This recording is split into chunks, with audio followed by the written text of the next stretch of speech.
Doctor রায়ের কাছে প্রথমে জানবো পিসিওএস এর ফুল ফর্ম। দেখুন, পিসিএস বলতে পলিসিস্টিক ওভারিয়ান সিনড্রোম যখনই বলছি, তা সেটা হলো আমাদের একটা কন্ডিশনের হরমোনালে, যেটা আমাদের ফুল বডিতে এফেক্ট করে, তার সঙ্গে আমাদের ওভারিতে এফেক্ট করে। আর সচরাচর আমরা একটা ওয়ার্ডও শুনতে পারি,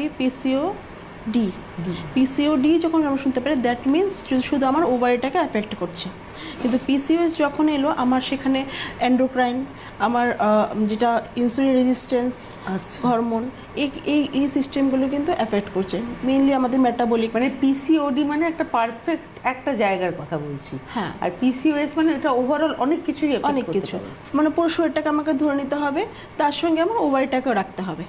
ঠিক আছে, পিসিওএস যখন হচ্ছে, এবার পুরোটা শরীর বলতে আমাদের মেটাবলিজম আসছে, মেটাবলিক ডিসঅর্ডার আসছে, ইনসুলিন রেজিস্ট্যান্স আসছে, বা আমাদের যেটা হয় আরও যে বডিতে বিভিন্ন ধরনের হরমোন রয়েছে সেগুলো ডিসব্যালেন্স হয়ে যাচ্ছে, সেখানে কিন্তু আমরা পিসিওএসের মতো রোগে আক্রান্ত হয়ে যাচ্ছি।